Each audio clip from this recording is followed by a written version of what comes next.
దేవుడి నామానికి స్తోత్రములు. ఈ ఉదయకాల సమయంలో మీ అందరికీ కూడా నా హృదయపూర్వకమైనటువంటి వందనాలు తెలియజేస్తున్నానండి. ఈ దినము దేవుడు మీతో మాట్లాడుతున్నటువంటి మాట ఏంటంటే, దిన వృత్తాంతములు 2వ గ్రంథము 15వ అధ్యాయము 15వ వచనములో, యెహోవా వారికి ప్రత్యక్షమై చుట్టూనున్న దేశస్థులతో యుద్ధము లేకుండా వారికి నెమ్మది కలగజేసెను. దేవుని బిడ్డలారా, ఇక్కడ 2 గుంపుల వారు ఉన్నారు. ఇరువురికి భయంకరమైనటువంటి యుద్ధము జరుగుతా ఉంది. అయితే ఒక గుంపు వారితో దేవుడు సహాయం చేశాడు. ఒక గుంపు వారికి దేవుడు సహాయం చేయడానికి గల కారణం ఏంటిదంటే, పూర్ణ మనసుతో ఆయనను వెదికి ఉండిరి. ఎంత అద్భుతం అండి. మనం ఉదాహరణ తీసుకుందాము. దేవుని బిడ్డలకి సాతాను బిడ్డలకి యుద్ధం జరుగుతుంది అనుకుందాం.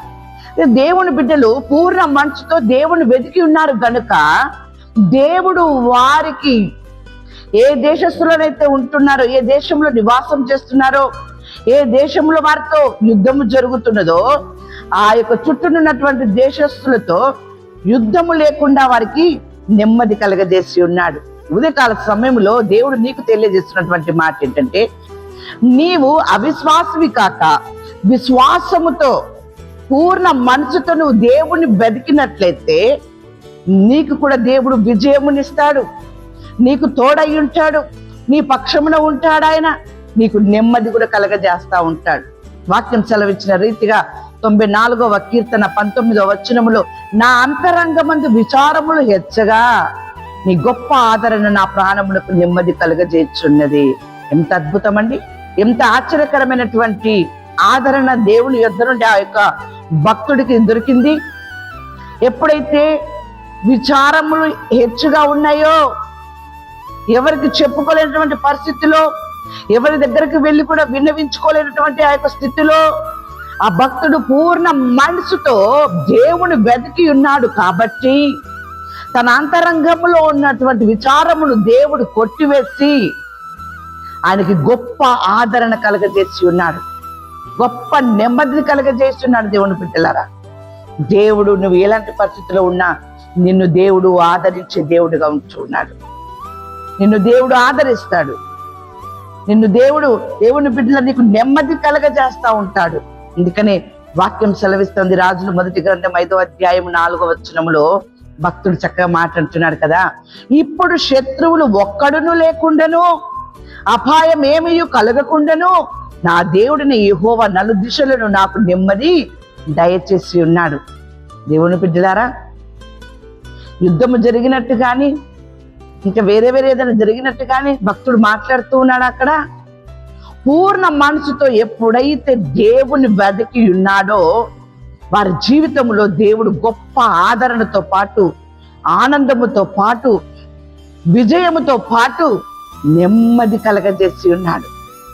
అవును దేవుని బిడ్డ, విజయము పొందుకొని వచ్చినప్పటికీ ఎదుట ఉన్నటువంటి శత్రువు ఏ రూపకమైనా సరే వీళ్ళకి అపాయము తలపెడతాడేమోనని చెప్పేసి అని వారు మెలకువ కలిగి ఉంటారు.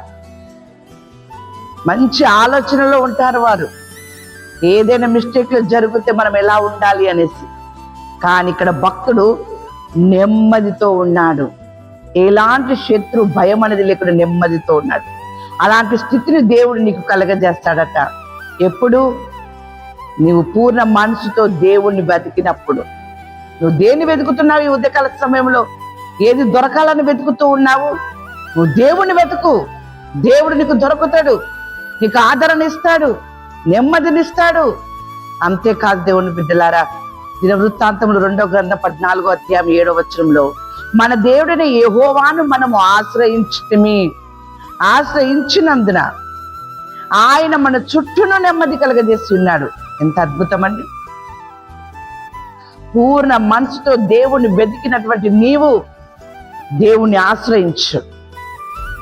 ఆయన నీ చుట్టూను, నీ గృహము చుట్టూను, నీకు కావలసిన దాని అంతటి చుట్టూ కూడా ఆయన నీకు నెమ్మది కలగజేస్తున్నాడు. వాక్యం సెలవిస్తోంది 119వ కీర్తన 50వ వచనములో, నీ వాక్యము నన్ను బ్రతికించున్నది, నా బాధలో ఇదే నాకు నెమ్మది కలగజేయుచున్నది. అవును దేవుని బిడ్డలారా, భక్తుడి యొక్క అంతరంగమందు విచారములు హెచ్చగా వాక్యమును ధ్యానించినటువంటి స్థితిలో ఉండాలి. వాక్యమును మనము చదివేవారిగా ఉండాలి. వాక్యమును మనం వినేవారిగా ఉండాలి. వాక్యానికి మనము లోబడినటువంటి స్థితిలో ఉన్నప్పుడు దేవుని బిడ్డలారా, ఆటోమేటిక్ గా నీవు పూర్ణ మనసుతో దేవుణ్ణి వెదికేటటువంటి స్థితిలో ఉంటావు. వాక్యమే దేవుడు, దేవుడే వాక్యమై ఉన్నాడు కదా. దేవుని యొక్క వాక్యం సెలవిచ్చినట్టుగా నువ్వు వాక్యాన్ని ధ్యానించు, వాక్యాన్ని విను, వాక్యానికి లోబడు. దేవుడు నీ జీవితంలో నీకు నెమ్మదిని కలగజేస్తాడు. వాక్యాన్ని చదవవు, వాక్యాన్ని ధ్యానించవు, వాక్యానికి విధేయత చూపవు, వాక్యానికి లోబడవు, వాక్యమును వినవు. అలాంటప్పుడు నీకు ఎలా నెమ్మది కలుగుతుంది? భక్తుడు జీవితంలో జరిగినటువంటి అద్భుతమైనటువంటి నెమ్మది నీ జీవితంలో కూడా జరగాలి అంటే నీవు దేవుని యొక్క వాక్యాన్ని చదివేవారిగా, వెదికేవారిగా నువ్వు ఉన్నప్పుడు దేవుడు నీతో మాట్లాడతాడు, నీకు తోడై ఉంటాడు. దేవుని బిడ్డలారా, ఉదయకాల సమయంలో దేవుడు మీతో మాట్లాడుతున్నటువంటి మాట సమూయేలు 2వ గ్రంథము 7వ అధ్యాయము 11వ వచనములో, నీ శత్రువుల మీద నీకు జయమిచ్చి నీకు నెమ్మది కలగజేసి ఉన్నాను. ఎంత అద్భుతం! వాక్యానికి నువ్వు లోబడ్డప్పుడు నీ దేవుడు నీ శత్రువుల మీద నీకు జయమునిచ్చి నీకు నెమ్మదినిస్తున్నాడు. ఎలాంటి శత్రువులు, ఏ రూపకంగా నీకు శత్రువులు ఉన్నప్పటికీ ఆయన వాటిపైన నీకు జయమిస్తున్నాడు, నెమ్మదినిస్తున్నాడు. ఆ విధంగానే దేవుడు మీకు, మీ కుటుంబానికి జయమునిచ్చి నెమ్మది కలగజేయును గాక. ఆమేన్.